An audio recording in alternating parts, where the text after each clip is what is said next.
So I'm going to continue on this morning with the precepts and what Dogen said about the precepts. And today we are on the fifth. So Dogen said, and the fifth precept is, I vow to refrain from intoxicants. Okay? Intoxicants, of course, now for us, I guess, means any kind of stimulant that has the kind of effect that alcohol once had on people, has on people. So anyway, but of course this is not exactly about that either. So I refrain from intoxicants. Dogen adds, originally pure, don't defile.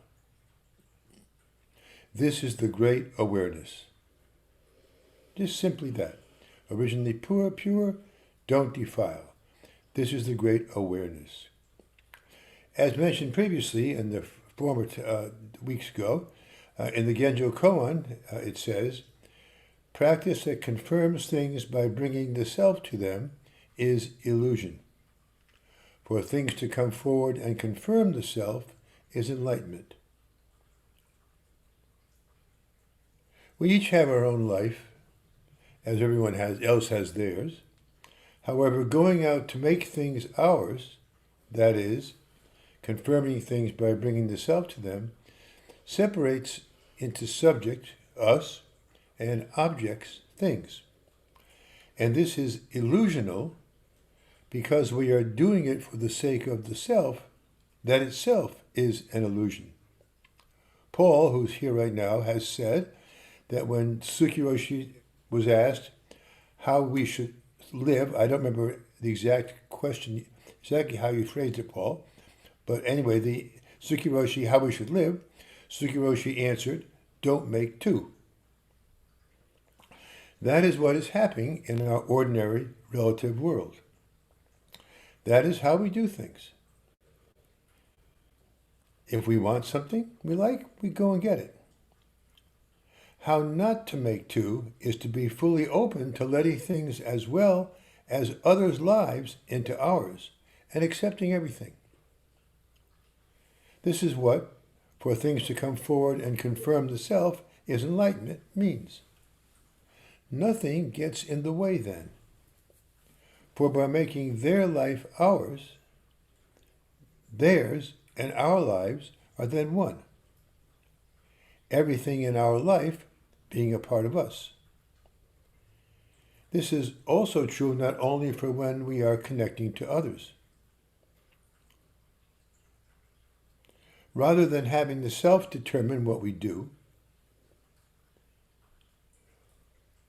what there is to be done in our life determines what we do. We don't just take care of ourselves, we take care of our life, including the others in it.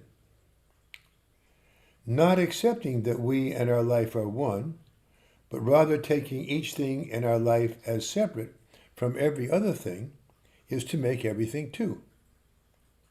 Of course, 1 + 1 being 2. Moreover, taking whatever in our life is ours is to recognize that we are responsible for everything there. No matter what it is, whatever we are doing or what needs to be done belongs to us. It is our life, after all.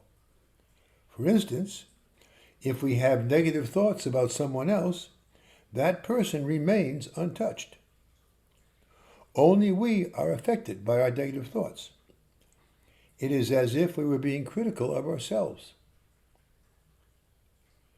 We cannot waste time in our life either, since no moment in it is any better than any other. When we cook, we cook. When we eat, we eat. When we do the dishes, we do the dishes.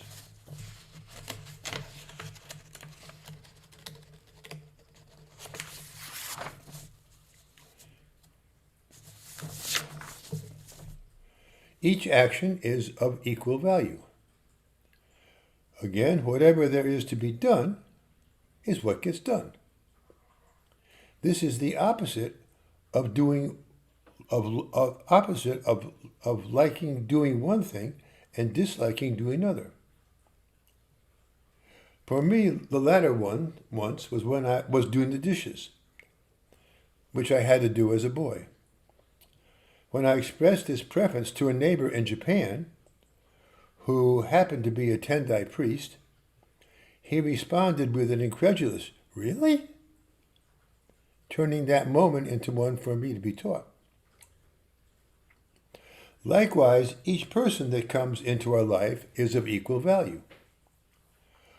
Whoever is there is who is there. Things done in these ways in which nothing extra is added are Dogen's, remember, originally pure.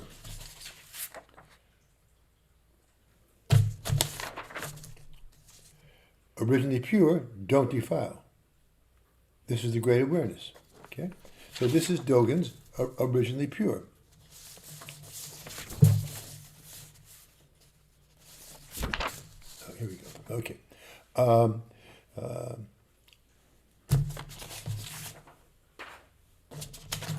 little lost here. My pages. Okay, I'm going back to each person that comes into our life is equal value. Okay? And so they're not these things that are done in which nothing extra is added, our opinions or our dislikes and dislikes, but just doing. This is to be originally pure. It is also the great awareness. However, out of ignorance, we sometimes make matters worse in our life by necessarily defiling them, the word don't defile, with the addition of something else. While sitters tend not to enjoy having their minds be altered like this, preferring that they be clear, even a thought of liking or not liking something can act as an intoxicant. It should be added that this precept originally was listed under right livelihood in the Eightfold Path as a vow not to sell intoxicants. That would be to defile the lives of others, and thus also ours, as having effect on their lives will have an effect on our own. The sixth precept, moving on here, is I vow not to slander. Slander means knowingly saying something incorrect about someone or someone. But like its synonym, libel, slander refers to an actual crime. So though it sounds colloquial, a better fit than slander might be bad-mouthing. I vow not to badmouth. Dogen replies, in the Buddha Dharma, go together, appreciate together, realize together, and actualize together. Don't permit fault-finding. Don't permit haphazard talk. Do not corrupt the way. When facing a wall in Zazen, we are essentially sitting by ourselves. And if it's in a Sangha, it is in a one different from any in Dogen's time. Nevertheless, of course, we can expect that what happens to us will be pretty much the same as what did to them in their Sangha. We begin by sitting together, day by day, month by month, or week by week, even year by year, and seeing how different sitting is from our daily lives at first. In time we notice, however, that sitting is having an effect on our daily life, and eventually come to realize how profoundly practice has changed it. In the end, though continuing to sit, doing it and living an ordinary life are not very different things. So that's what Dogen said when he means, in the Buddha Dharma, we go together, we appreciate together, we realize together, and we actualize together. This suggests that to fully live, we need to belong to a Sangha. but should not indulge in criticism of its members, lest that lead to endangering it and so our practice. Certainly, if we stop sitting due to problems in our Sangha, what passes from warm hand to warm hand won't occur. Nor will it be likely that we would be starting our Sangha of our own in the future. This does not mean that no Sangha members are ever found to have faults. So that therefore, because members can't have faults, therefore any fault finding by us can't be right. This is not correct. There is research that every grouping of more than 5 offices, any grouping of more than 5 in offices in America, has daily fault finding going on. Sanghas in the U.S. have famously broken into 2, or even have been abandoned, and national organizations now exist for helping sitters deal with serious problems in Sanghas.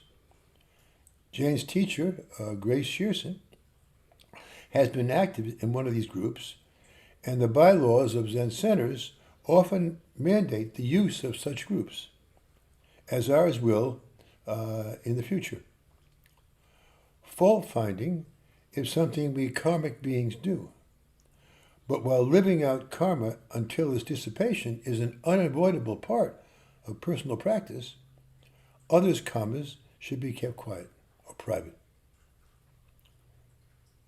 Dogen then extends don't permit fault finding to include don't permit haphazard talk. In other words, don't gossip. Talking about others may be innocent in intent and fun to hear and pass on, but it could also affect the Sangha and lead to Dogen's final, do not corrupt the way. None of this means that we should hide the truth, however. Wanting to do so someone who wants to hide the truth might do so, this might well come from an ultimately self-protective impulse that members of any group that is identified with will be susceptible to. However, if there is ever something in our Sangha that you feel must be revealed, please talk to Jane and myself first. Okay? So today we have those 2. Don't take intoxicants. I vow not to take intoxicants, and I vow not to slander or bad mouth. Okay. Thank you for listening. Jane, let's get Jane here.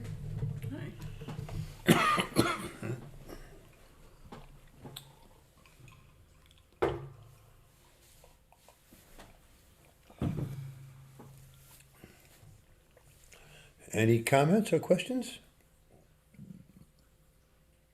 Yes, Paul? You can, okay. So anyway, I participate in this seminar on Dogen every Friday morning. It takes place at Green Gulch Farm, but it's on Zoom, and it's with my Dharma brother, Tenchin Anderson. And we're discussing much of the same territory and going over the precepts in particular now, but also going over some fascicles and some poetry written on fascicles of Dogen. But anyway, the 2 things that came up that I think are pertinent to your talk was one, this idea of purity. So we spent a great deal of time with purity, and purity, of course, in English has certain meanings, certain associations, certain thinking of what we in our mind can, but especially in terms of Judeo-Christian understanding, or anyway, the children of Abraham have a different understanding of purity, and this purity is not the opposite of impure. This purity is more like original mind, like unfettered, not divided in 2, like you were saying. But just sort of the idea of purity can be a little misleading in the sense that it sounds like something that's clean rather than dirty. Or anyway, so that's one point. And the other one was the idea of not bad mouthing. And somebody came up with the point that it's not, you don't want to say things that will embarrass another person or make another person feel bad about themselves. So it's rather than trying to correct somebody, or you can correct somebody just all you want, as long as you don't make them feel bad about themselves. So I thought that was an interesting twist on that thought about Yeah, that's that. a good point. Yeah, yes, definitely. Yeah, yeah, yeah, yeah. Anybody else? Thank you, Paul.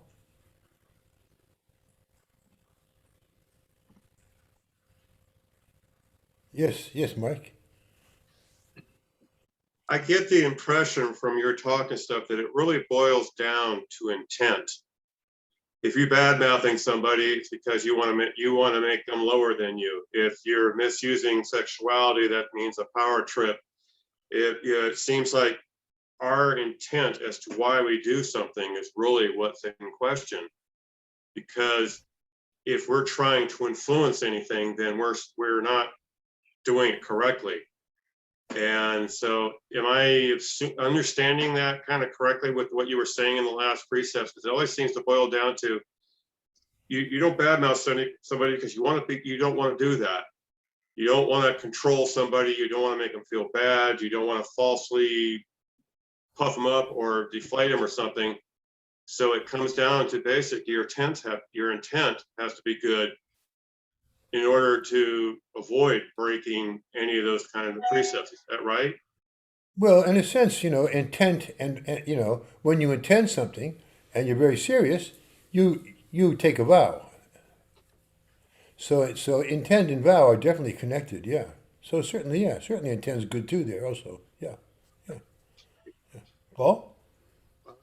There's it's more a question of skillful means. It's not that we don't want to influence other people or even correct other people, but it's in how you do it that's important. I mean, my favorite story about that is Suzuki Roshi at the early days of Tassajara.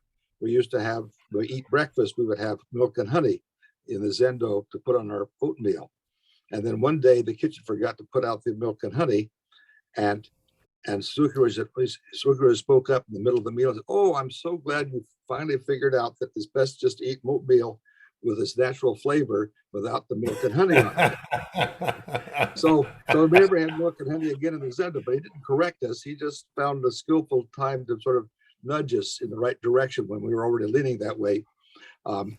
So it's not that you don't want to relate to other people in terms of trying to help them understand the world, but it's doing it in a way that doesn't embarrass them or doesn't make them feel resentful.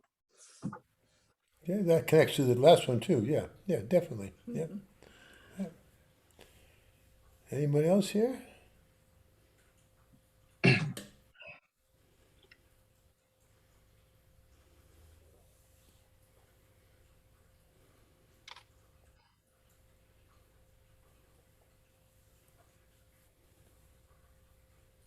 Okay, I'm going to have to ask. Yes, Mike. Mike again there. Yes, please. I'm sorry. You should have more people questioning you, but as what Paul was saying, intent is like skillful means in a sense. I'm not harboring on that word intent, but it's the only one I can come up with.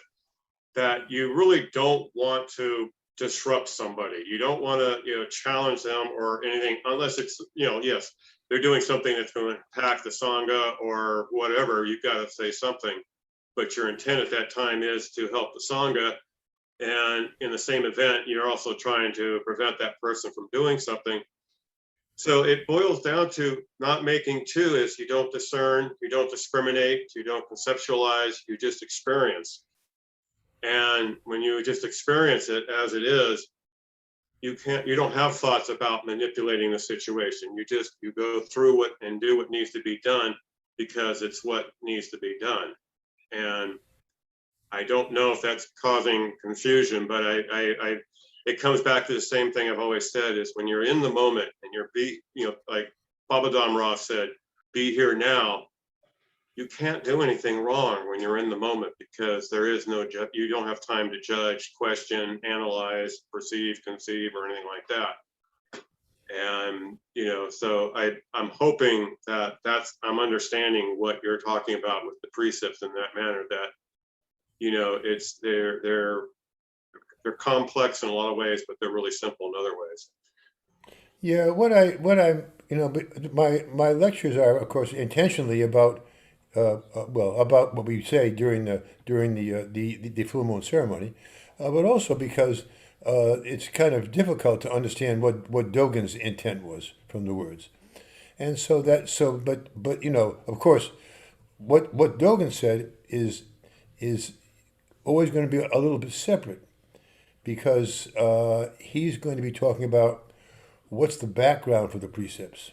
And the background for the precepts is something else. Before I remember you probably don't you remember but don't remember talking about the first precept, Suzuki Roshi said, we can't kill. And of course, from the point of view of our big self, or you know, we cannot kill the self that we all share in living, the life self, the self of all life. That keeps changing every moment, but it doesn't get killed. It doesn't end. It's beginningless and it's endless. So always, so Suzuki Roshi, and then of course Dogen was where his ideas a lot, of course, came from, is always concentrating on that point. What is it not, he's not talking about keeping the precepts so much as what is bigger than the precepts at the same time, so that you don't forget that as well. But from our point of view, of course, we try to keep the precepts, and we try to keep the precepts because when we breaking it in itself isn't necessarily the problem, but the effect of breaking the precepts will not be good for ourselves or anyone else. Yeah, And the later precepts are like on, they're guidance. They're a guidance for us. exactly. So, as I mentioned previously, sometime anyway, Suzuki Roshi said in his last lecture that we don't need the precepts. The precepts are only there because we don't understand our own nature. When we understand our own nature, then the precepts become superfluous. You don't need if I'm going to San Francisco, well now I know how to get there by driving, but I follow all the signs very carefully. But if I was drove there all the time, I would pay no attention to the signs at all. I just drive there. The same kind of thing. Yes, Chris. Like training wheels for our life. Yes, like training wheels. All yes, like training wheels. Yeah. I mean, So actually, of course, not ultimately this is not correct, but in a way, zazen is also training wheels. But we keep them on for a lifetime. Chris? Sort of as a continuation of that idea, one way I've found it's helpful to think of the precepts is that practicing the precepts is a way to work with and study our own mind and our own human tendencies, and in that way is very, very similar to Zazen. And so instead of, and when I say instead of, I really mean in addition to looking at practicing the precept of, for example, not gossiping or not talking about people, uh, it's really, really helpful to instead of worrying about whether it's about my intent or about the repercussions or whatever, just look at what's happening in my own mind when I am gossiping about someone. And usually, with all the precepts, doing anything that sort of goes against them is making two. And I appreciate that's essentially what Suzuki Roshi gets down to. And the more you can practice observation, the better you get, I guess, for lack of more helpful language, the better you get at following the precepts and in not dividing up into self and other. Um, Yeah, because if you don't divide, that's right. If you don't divide into self and other, you know, then they don't exist. Then they when they're there's no way to relating to break other them. people.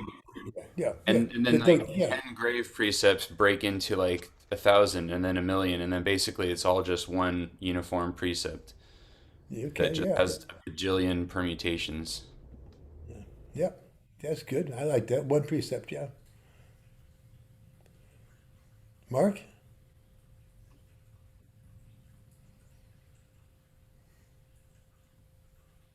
Okay, I'm going to jump in kind of with Chris because sometimes we inadvertently slander with such we're raised in gossip. We've society revels in bad mouthing each other, especially now, and it's hard. We have our own past and our own things and our own separating ideas, and it's hard to get a hold of that monkey mind that starts jumping around. It's it's a really bad cycle because if we don't catch ourselves or don't understand, like when perhaps we slandered somebody and their reaction, or even look at our reaction if we've been slandered, and we see immediately what it's like, we have a tendency to jump into the fray instead of examining and just living with our reactions to this karmic kind of thing that's spinning round and round. I think it's rather difficult, but we all tend to, it's really enlightening for all of us is if we've been slandered to really examine that and to really see what that raises in us and the defensiveness that comes out of that. And what are we defending? And why do we need to put others down if we are going to badmouth? It's I think this is a really good examination that we should all pay attention, especially in sanghas, because it's so destructive, I believe. So that's kind of my piece. Okay, thank you. Thank you. You must have something, Sandy. What are you going to say?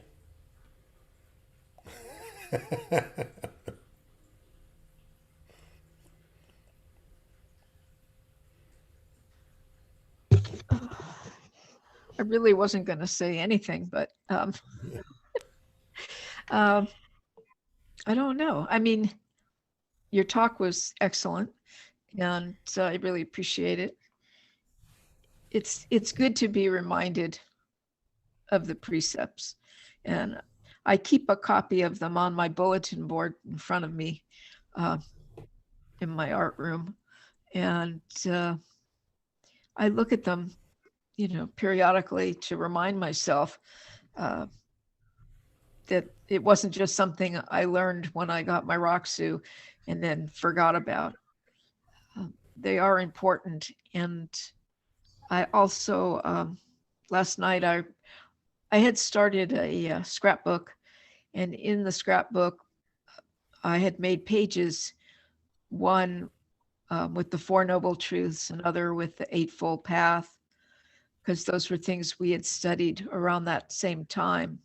And I realized that these are things that I need to be aware of, not when I come across them after like 5 years buried in a box, but it's something I need to pay more attention to on an everyday basis, because when we live and get into all the things we do, it's very easy to sort of put those things away and forget how important they are to our lives. So I guess that's about all I have to say. But this was good because, it helped awaken me to the point where I know that these are things that are very important in my life. So thank you. And thank you for bringing them to my life. Thank you. Thank you. Thank you. Thank you. Yes, Chris. Richard. Chris, we're not hearing.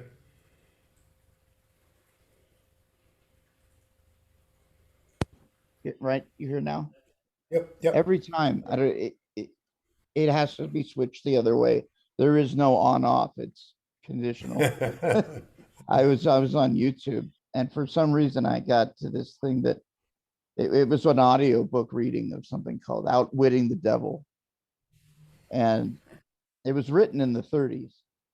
And basically it wasn't explicitly religious. It was from the very beginning. This guy had figured out the trick of life, and he was really talking to the devil, and the devil was saying, you can think of me as the negative in any atom, the negatively charged particles. But so he's having this discussion and he's forcing the devil to come out, and lay it all out.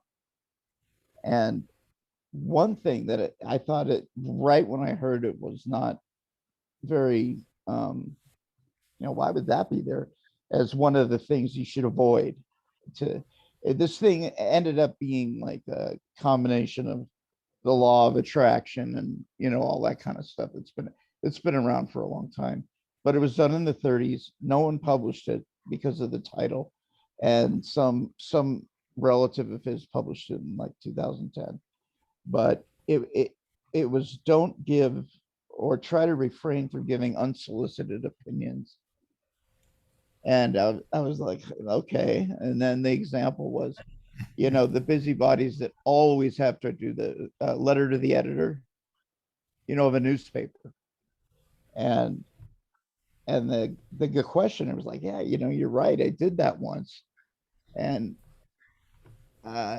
be damned, a year later, I'm up for a job and he's the guy in the hiring committee. He was the guy I was, like today they say, this guy's demolished, he's owned.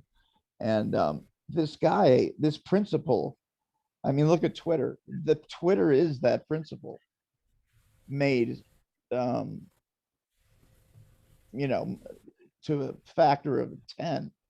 So I found it weird that, these forums become,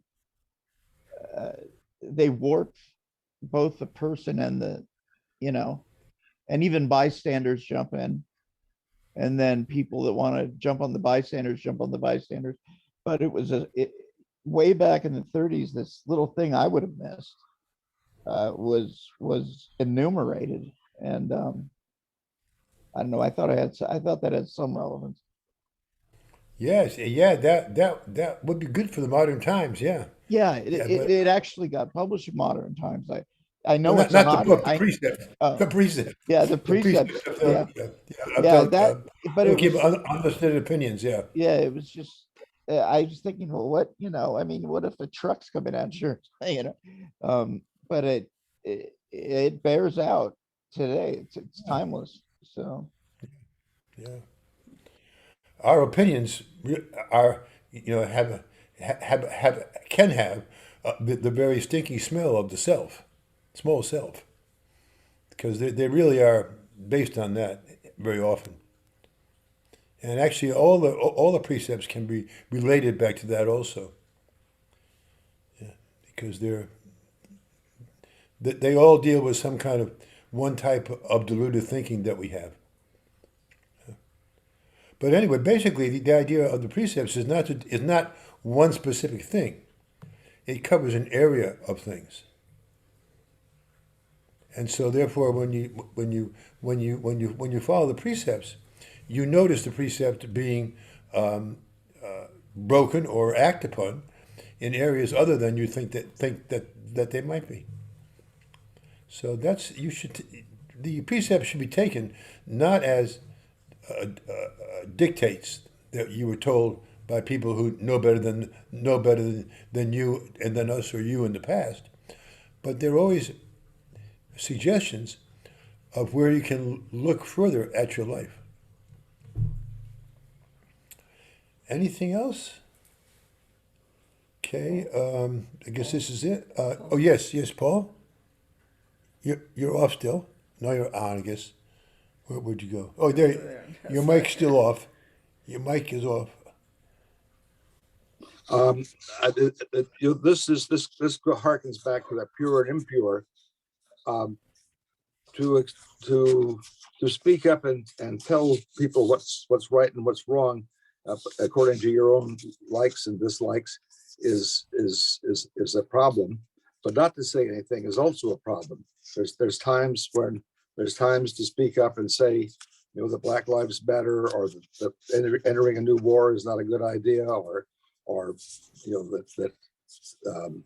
that we should all get vaccinated, or there's lots of things that are good to say and good to speak out on. And generally, you do it with a group of people, not just individually.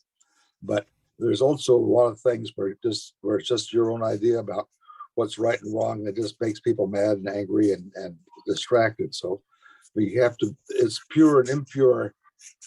The impure and the pure are to be avoided. The true purity is something else altogether. And that's the nature of our practice, is to distinguish what that is. What's the difference between form and emptiness? Where that stand is between form and emptiness, the many and the one. How to leap clear of that and find a space that's not one or the other. So we have to be careful not to like discount any one thing, because it just brings up the opposite. Okay, yeah, that's what it's all about, the opposites, isn't it? So I guess that's anything else, anybody? Okay,